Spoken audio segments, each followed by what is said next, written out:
Assalamualaikum warahmatullahi wabarakatuh. Halo semuanya, selamat datang kembali di video tutorial otomatisasi Excel pencatatan akuntansi perusahaan jasa Cleansy Laundry. Nah, saya Koirita Firnanda yang akan memandu tutorial kali ini. Di video ini kita akan mempelajari tentang neraca lajur dan juga laporan keuangan perusahaan jasa Cleansy Laundry. Simak video dengan cermat ya. Baik teman-teman, sekarang langkah awal kita adalah menyusun neraca lajur. Nah, kalian buat format tabel seperti yang tertera pada gambar ini. Sertakan judul perusahaan, judul laporan neraca lajur, dan periode pencatatan yaitu per 31 Desember 2025. Dan kalian membuat tabel seperti yang tertera ini. Terdapat kolom nomor akun, nama akun, neraca saldo debit kredit, penyesuaian debit kredit, neraca saldo penyesuaian debit kredit, laba rugi debit kredit, dan juga neraca debit kredit. Nah, di sini teman-teman, sebelum kita menyusun neraca lajur di sini, kita memerlukan tabel bantu. Nah, di sini kita harus mengcopy tabel bantu, yaitu tabel saldo normal dan posisi yang ada di daftar akun. Kita copy, lalu kita paste ke neraca lajur. Bagian sini. Klik yang paste 1, 2, 3 ini ya teman-teman. Jadi hanya mempaste isinya saja atau huruf-hurufnya saja, tidak mempaste rumus di sel tersebut.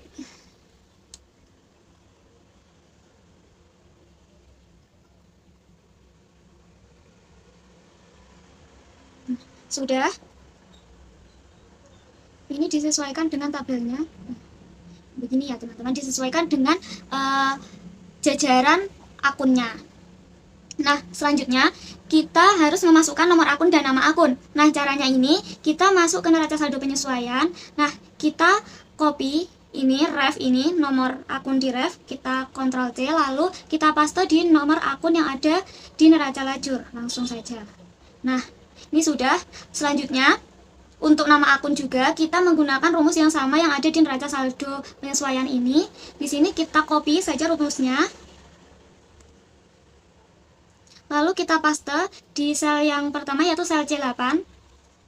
Nah, di sini rumusnya itu sama teman-teman. Hanya saja yang menjadi acuannya di sini kalau di neraca setelah penyesuaian tadi nomor akunnya ada di sebelah kanan nama akun. Sedangkan di lajur ini nomor akun ada di sebelah kiri nama akun. Jadi ini bukan C7 melainkan ini B8.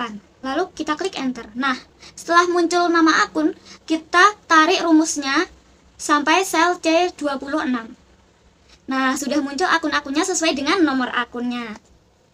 Langkah selanjutnya adalah kita harus mengisi saldo di neraca saldo. Nah, di sini saldo di neraca saldo ini sesuai neraca saldo sebelum penyesuaian ya, teman-teman.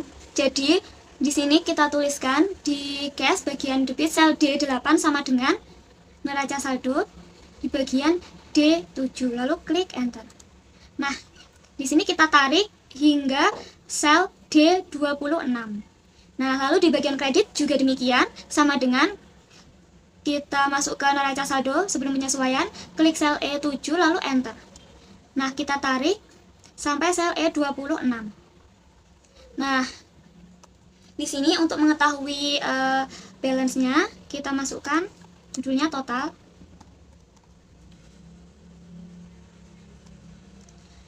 Lalu di sini di bawahnya kita beri rumus sum untuk mengetahui totalnya. Lalu enter. Nah, kita tarik rumus sum ini ke kanan semuanya sampai kolom-kolom di bagian neraca sini. Nah, sudah.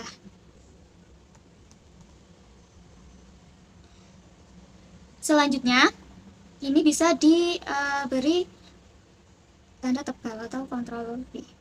Nah, lalu untuk penyesuaian ini kita mengambilnya dari jurnal penyesuaian teman-teman. Jadi contohnya transaksi yang pertama ini akun rent expense di sebelah debit. Nah, kita input di neraca lajur rent expense sebelah debit 513 di sini sama dengan jurnal penyesuaian sama dengan. Nah, lalu selanjutnya kita cek jurnal penyesuaian prepaid rent di sebelah kredit. Kita masukkan prepaid rent di sebelah kredit di sini. Nah, sama dengan jurnal penyesuaian. Nah, selanjutnya advertising expense di sebelah debit 100.000. Kita cek advertising expense di di sebelah debit 100.000 sama dengan jurnal penyesuaian. Nah, lalu selanjutnya prepaid advertising di sebelah kredit 100.000. Prepaid advertising di sebelah kredit 100.000 sama dengan. Nah, selanjutnya supplies expense di sebelah debit 1530, nomor akun 1515 di sebelah debit sama dengan jurnal penyesuaian. Nah, selanjutnya di sini ada supplies di sebelah kredit sama dengan. Nah, selanjutnya depreciation expense equipment di sebelah debit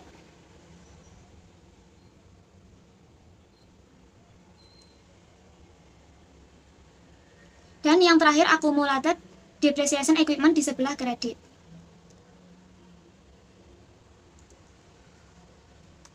Nah, begini untuk mengisi penyesuaiannya.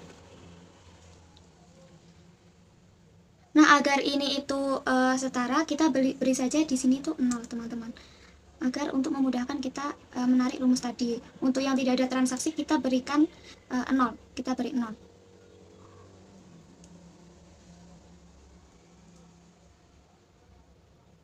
Nah, sudah cukup. Lalu kita lanjut ke neraca saldo penyesuaian. Nah, di neraca saldo penyesuaian ini, yang pertama klik sel H8 di sisi debit. Nah, kita masukkan rumus sama dengan if. Nah, di sini kita memerlukan kolom bantu di sini. Kita masukkan di O8 atau saldo normal. Jika saldo normalnya adalah debit, maka D8 ditambah F8 dikurangi E8 dikurangi G8. Lalu titik koma 0 dan tutup kurung, lalu enter.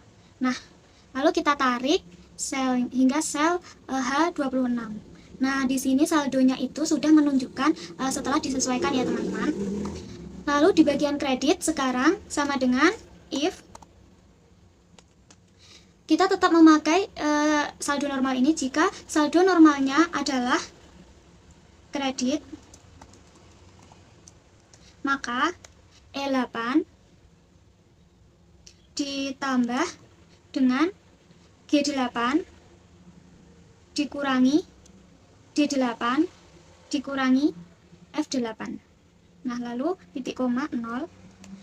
Lalu kita enter. Nah, di sini kita tarik rumusnya. Nah, saldonya ini pasti sesuai dengan saldo di neraca saldo penyesuaian yang kita buat sebelumnya.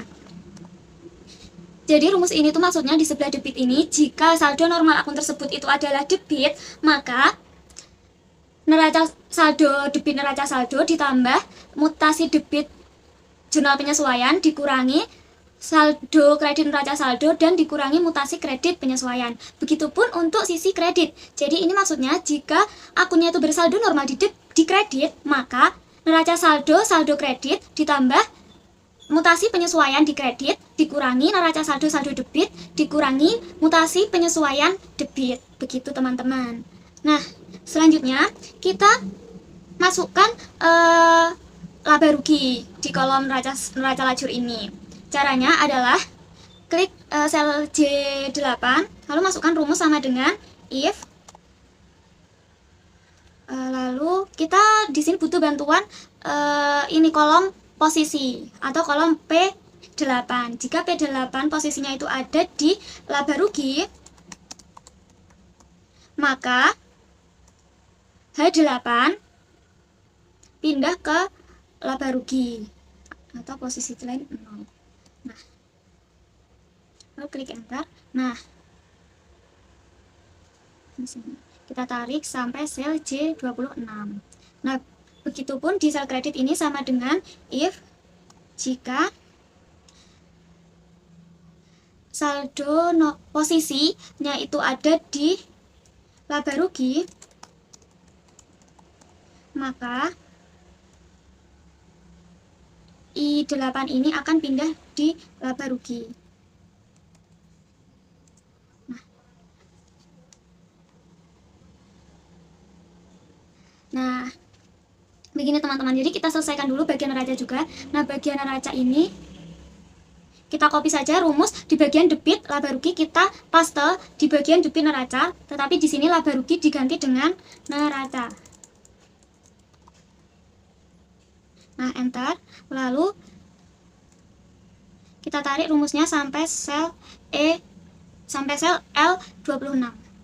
Nah, lalu di sisi kredit di sini kita juga copy dulu rumus sisi kredit laba rugi, lalu kita paste di sel M8 atau sisi kredit neraca, lalu laba rugi ini diganti dengan neraca. Lalu klik enter. Nah, setelah itu kita tarik sampai sel M26. Nah, untuk mengecek apakah ini pencatatan neraca lajur kita itu sudah benar, caranya adalah kita lihat selisihnya. Di sini di kolom J27 ini sama dengan sel K26 dikurangi dengan sel J26. Nah, hasilnya 5995. Nah, ini harus sama selisihnya dengan selisih di bagian neraca, selisih debit kredit bagian neraca. Ini juga harus seimbang atau sama dengan selisih di laba rugi. Caranya sama dengan sel L27 dikurangi dengan sel M27. Nah, di sini sudah seimbang teman-teman. Jadi selisih antara laba rugi dan juga neraca itu sudah sama. Nah, di sini kita tinggal sama dengan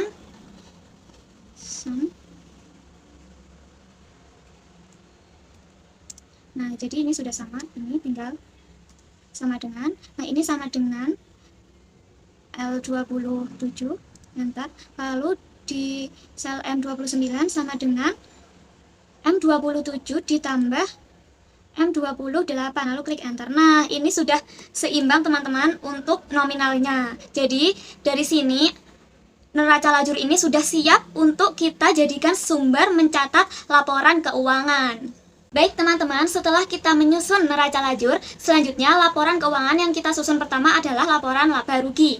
Nah, di laporan laba rugi ini memuat revenue dan juga expense. Nah, nanti akhirnya kita akan mengetahui apakah perusahaan itu mengalami untung atau rugi.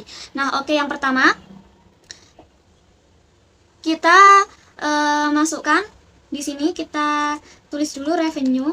Oh ya, sebelum kita masuk membuat laporan laba rugi, jangan lupa memberikan judul, yaitu nama perusahaan, lalu jenis laporan yaitu laporan laba rugi, dan periode pencatatan yaitu per 31 Desember 2025. Oke, lanjut. Revenue di sini, revenue yang dimiliki oleh perusahaan ini hanya ada satu, yaitu service revenue. Nah, lalu untuk nominalnya langsung kita masukkan di sini. Nominal service revenue. Nah, selanjutnya kita masukkan expense. Nah, expense ini sesuai yang di neraca lajur ini, mulai dari wages and salaries hingga depreciation expense. Jadi ada 6 beban. Kita tarik. Nah, setelah di sini kita mengambil dari neraca lajur, yaitu rumusnya sama dengan neraca lajur di nama akun beban tersebut. Lalu jangan lupa kita memasukkan nominalnya. Nah, nominalnya ini juga di sel E10 kita masukkan rumus sama dengan kita ke neraca lajur. Nah, kita masukkan nominal di bagian debit, di bagian beban di laba rugi. Lalu kita enter.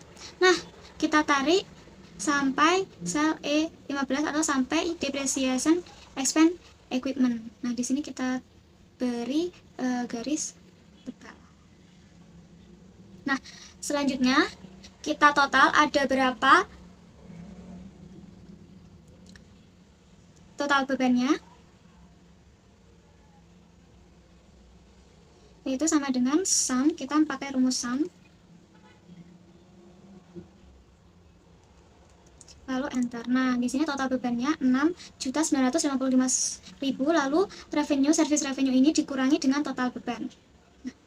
Nah, disinilah kita sudah melihat bahwa perusahaan itu mengalami untung atau memiliki profit. Nah, di sini kita beri judul dulu total expense. Nah, di bawahnya di sini karena ini perusahaan itu mengalami untung, jadi di sini net profit. Nah, Setelah laporan laba rugi di sini dan kita tahu bahwa perusahaan memiliki keuntungan 5.995.000, kita ke perubahan ekuitas. Nah, di sini juga beri judul, nama perusahaan, lalu laporan perubahan ekuitas dan periode per 31 Desember 2025. Nah, untuk isinya ini yang pertama adalah kita tulis Fernanda Capital 1 Desember 2025. Nah, di sini karena ekuitas yang dimiliki oleh perusahaan ini hanya ekuitas milik pemilik. Nah, di sini untuk nominalnya ini kita ambil dari buku besar ekuitas yaitu 311, kita ambil dari di sini saldo awalnya. Jadi saldo awal sebelum ada transaksi-transaksi selama bulan Desember. Karena saldo awal per 1 Desember 2025. Kita klik enter.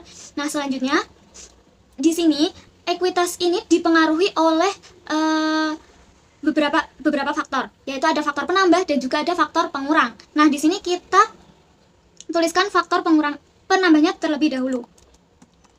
Nah, ditambahnya di sini oleh tadi karena perusahaan itu memperoleh untung atau profit, jadi untung tersebut juga menambah ekuitas, dan juga tadi perusahaan pada tanggal 1 menambah modal.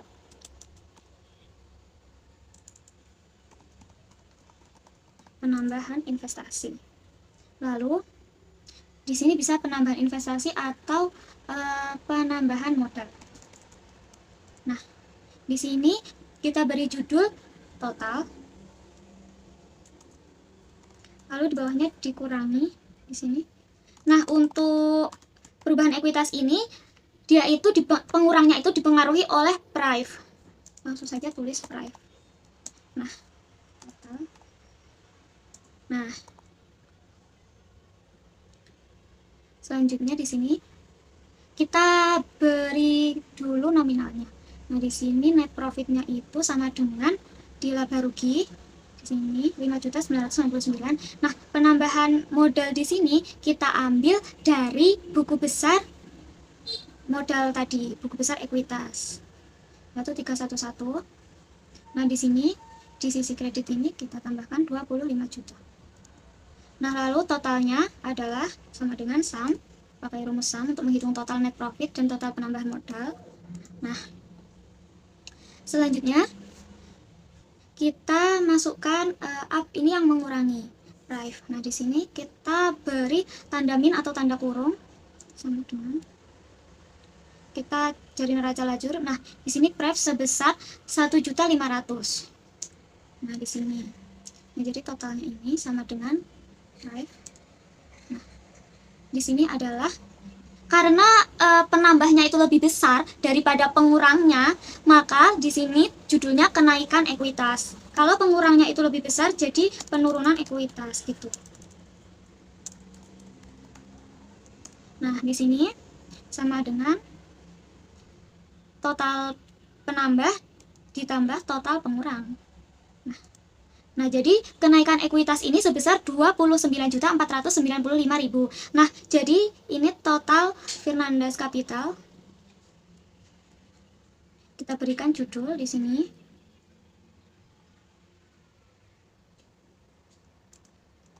Diganti per 31 Desember 2025 ini sama dengan kapital per 1 Desember ditambah kenaikan ekuitas. Nah, jadi total ekuitas perusahaan Quincy Laundry per 31 Desember 2025 adalah Rp62.075.000. Baik, selanjutnya kita ke neraca. Nah, di neraca ini juga jangan lupa memberikan nama perusahaan, judul laporan yaitu neraca, dan juga periode pencatatan per 31 Desember 2025. Nah, yang pertama ini kita buat adalah kita masukkan sisi aset. Nah, aset ini juga ada dua macam, yaitu current asset dan fixed asset. Di sini kita current asset terlebih dahulu. Nah, yang termasuk current asset ini yang masa pakainya itu kurang dari 1 tahun. Nah, untuk namanya ini agar cepat dan sesuai dengan neraca lajur, maka langsung kita ambil dari neraca lajur. Di sel C9 ini kita klik sama dengan kita ke neraca lajur, kita pindahkan cash sampai sublist. Ini ada 5 current asset. Nah, itu kita tarik. Nah, jangan lupa nominalnya juga di sel D9 sama dengan kita ambil dari neraca lajur di bagian neraca ini, lalu kita enter, kita tarik rumusnya sampai sel D13. Nah, setelah itu kita masukkan di sini, berikan total current asset. Nah, total current asset ini kita menggunakan rumus sum. Sama dengan sum D9 sampai D13. Enter. Nah, di sini sudah terlihat bahwa total current asset adalah Rp108.650.000. Nah, selanjutnya kita masukkan fixed asset. Fixed asset ini adalah aset yang masa pakainya itu lebih dari 1 tahun atau jangka ininya lama ya, jangka pakainya. Lalu sama dengan kita ambil dari neraca lajur, ini ada sebenarnya fix asetnya itu cuma satu, yaitu equipment, tapi equipment ini memiliki akun kontra yang harus kita masukkan juga ke dalam fix asset, yaitu accumulated depreciation equipment. Nah, nominalnya juga sel D17 sama dengan kita ambil dari neraca lajur bagian neraca ini. Nah, untuk accumulatednya ini caranya sama dengan lalu kita min. Nah, kita langsung masuk ke kolom neraca lajur, kita ambil nilainya. Kenapa ini min? Karena accumulated depreciation ini akan mengurangi equipment dan dia saldonya juga ada di sisi kredit. Nah, ini lalu total fixed asset. Nah, sama dengan sum. Nah, jadi total bersih aset fix asetnya itu ada Rp37.425.000. Nah, setelah itu di sini kita masukkan total aset. Nah, jadi berapa sih total aset antara current asset dan juga fix aset? Nah, sama dengan total current asset ditambah total fix asset. Nah, di sini diketahui bahwa total aset yaitu Rp146.075.000. Nah, setelah kita memasukkan aset, kita juga memasukkan sisi sebelahnya, yaitu liabilities dan juga equities. Kita tuliskan judulnya. Nah, di sini kita masukkan liabilities.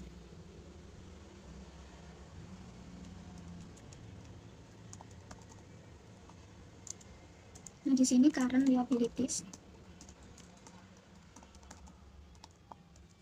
Nah, current liabilities ini kita ambil dari akunnya tuh dari neraca lajur, itu sama dengan di sini ada satu current liabilities ya, hanya accounts payable. Kita langsung masukkan nominalnya sama dengan neraca lajur, yaitu 34 juta. Nah, selanjutnya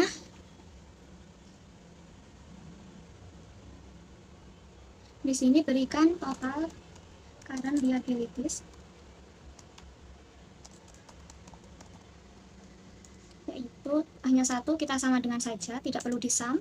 Lalu fixed asset. Fixed assetnya ini kita ambil dari neraca lajur juga, yaitu ada Bank Mandiri Loan. Nah, di sini nominalnya juga kita ambil dari neraca lajur bagian neraca sisi kredit sebesar 50 juta. Nah, lalu di sini total fixed asset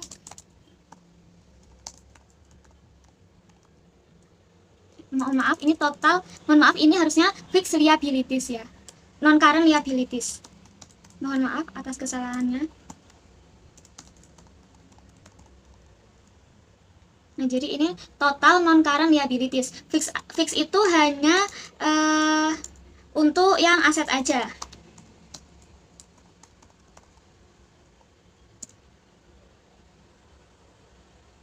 Nah, totalnya ini langsung sama dengan. Nah, selanjutnya kita berikan di sini total liabilities. Nah, total liabilities ini jadi sama dengan total current liabilities ditambah non current liabilities. Nah, jadi di sini total liabilitiesnya ada 84 juta. Nah, selanjutnya kita ke equity. Kelompok equity.